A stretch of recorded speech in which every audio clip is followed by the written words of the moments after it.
ಆತ್ಮೀಯ H16 news ಅರ್ಥಾತ್ ಹೇ ಸೀತಾರಾಮಿಗೆ ಸ್ವಾಗತ. ನಾನು ನಿಮ್ಮವ ಅದು ಮಲ್ಲಪ್ಪ ಜೋತಿ ಅವರು. ನಮ್ಮ ದೇವೇಗೌಡರು ಅವ್ರನ್ನ ಎಲ್ಲಿ ಟೀಕಾ ಮಾಡೋಣ ಪರಿವಾರವಾದಕ್ಕೆ ಮತ್ತದಕ್ಕೋ, ಅದರ ಅನುಭವ ಮಾತ್ರ ಬಹಳ ದಟ್ಟ ಮತ್ತು ಅಷ್ಟೇ ದಿಟ್ಟನೂ ಇದ್ದರೆ ಅವರಿಂದ ಈಗೂ ದಿಟ್ಟಿದ್ದಾರಿಲ್ಲ ಅಂತಲ್ಲ. ಆದರೆ ಪಕ್ಷಗಳ ಹೊಂದಾಣಿಕೆಯಿಂದ ಕೆಲವೊಂದಿಷ್ಟು ಮಾರ್ಮಿಕವಾಗಿ ಹೇಳಬೇಕಾಗಿದ್ದು ಮಾರ್ಮಿಕವಾಗಿ ಹೇಳ್ತಾರೆ ಅವರು. ಅದನ್ನು ಅವರಿಂದ ನಾವು ಕಲಿಬೇಕಾಗ್ಯದ, ಎಲ್ಲರೂ ಕಲಿಬೇಕಾಗಿದೆ. ಸಿದ್ದರಾಮಯ್ಯವರು ಕಲಿಬೇಕು, ಡಿ ಕೆ ಶಿವಕುಮಾರ್ ಅವರು ಕಲಿಬೇಕು. ಅನುಭವ, ಆ ನುಡಿ, ಆ ಮಾತು, ವಿರೋಧ ಅನಿಸಿದ್ದು ಎಷ್ಟು ಸುಂದರವಾಗಿ ಹೇಳಬೇಕು ಅನ್ನೋದಕ್ಕೆ. ಯಾಕೆಂದರೆ ರಾಜ್ಯಸಭಾ ಸದಸ್ಯರಾದಂಥ ದೇವೇಗೌಡರು ರಾಜ್ಯಸಭೆಯಲ್ಲಿ ನೀರಿನ ಸಮಸ್ಯೆ ಬಗ್ಗೆ ಮಾತಾಡಿದ್ದಾರೆ. ಭಾಳ ನೆನಪಿಟ್ಕೊಳ್ಳುವಂಥ ಮಾತು.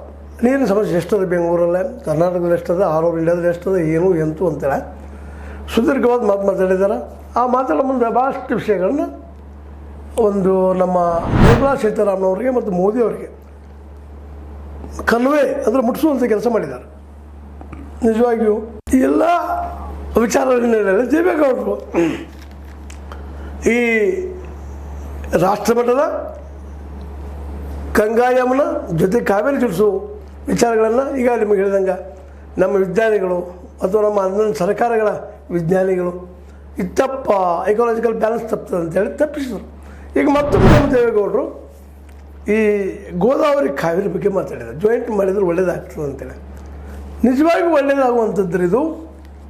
ಯಾಕಂದರೆ ಹೊಸ ಹೊಸ ಹಾದಿಗಳಾದಾಗ ನಿಸರ್ಗನೂ ಸಹನ ಮಾಡ್ತದಿಲ್ಲ ಅಂತಲ್ಲ, ನಿಸರ್ಗ ಅಂತ ಸಹನಾಶಕ್ತಿ ಇದೆ. ಆದರೆ ಹೆಂಗೈತೆ ಹಾಗೆ ಇರಬೇಕು ಅನ್ನೋದು ಒಳ್ಳೆಯ ವಿಚಾರ ಆದರೂ ಸಹಿತ ನೀರಿನ ಸಮಸ್ಯೆಗೆ ಪರಿಹಾರ ಏನು ಅಂತ ಎಷ್ಟು ಸುಂದರವಾಗಿ ನಮ್ಮ ದೇವೇಗೌಡರು ನಮ್ಮ ನಿರ್ಮಲಾ ಸೀತಾರಾಮನ್ ಅವರಿಗೆ ಕನ್ವೆ ಮಾಡ್ತಾ, ನೀವು ಕುಡಿಯುವ ನೀರಿಗಾಗಿ ಸಚಿವರಿದ್ದಂಥವರು 1,400 ಕೋಟಿ ರೂಪಾಯಿ ಬಿಡುಗಡೆ ಮಾಡಿದ್ದೀರಿ, ಅದು ಭಾಳ ಚೆನ್ನಾಗಿದೆ.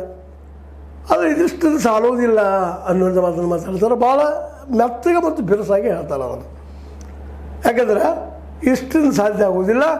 ಗೋದಾವರಿ ಕಾವೇರಿಗಳನ್ನು ಕೂಡಿಸಿದ್ರೆ ಮಾತ್ರ ಇಡೀ ದಕ್ಷಿಣ ಭಾರತದ ಎಲ್ಲ ರಾಜ್ಯಗಳು ನೀರು ಆಗ್ತದೆ ಸಫಿಷಿಯೆಂಟು. ಅದ್ರಾಗ ಕರ್ನಾಟಕದಲ್ಲೂ ಹೆಚ್ಚಾಗ್ತದೆ, ಕೃಷ್ಣಾನು ಕೂಡ್ತದ, ಜೊತೆಗೆ ಎಲ್ಲ ಕುಡಿದ್ರಾಗ ಎಲ್ಲ ಕಡೆ ನೀರು ಹಂಚ್ಬೋದು ಅಂತ. ನಿಜವಾಗಿ ಇದು ಸುಂದರವಾದ ಕನಸು. ಈ ದಿಶೆಯಲ್ಲಿ ನಮ್ಮ ವಿಜ್ಞಾನಿಗಳು, ಪರಿಸರವಾದಿಗಳು ಮತ್ತೊಮ್ಮೆ ಚಿಂತನೆ ಮಾಡಬೇಕಾಗ್ಯದ. ಯಾಕಂದ್ರೆ ನಮ್ಮ ನಿಸರ್ಗ ಉಳಿಬೇಕು, ಅದರಂತೂ ಎರಡು ಮಾತಿಲ್ಲ. ಯಾಕಪ್ಪ ಅಂತಂದ್ರೆ ನಿಸರ್ಗವನ್ನು ಬಿಟ್ಟು ನಾವಿಲ್ಲ, ಅದರಿಂದ ನಾವು ಬದುಕೋದು ಇಲ್ಲ. ಸ್ವಚ್ಛ ಗಾಳಿ ಬೇಕು, ನೀರು ಬೇಕು, ಇವೆರಡೂ ಬೇಕಾಗಿದ್ರೆ ಕಾಡು ಇರಬೇಕು, ಆಕ್ಸಿಜನ್ ಬರಬೇಕು ಹೆಚ್ಚಿನ ಪ್ರಮಾಣದಲ್ಲಿ. ಇವತ್ತಿನ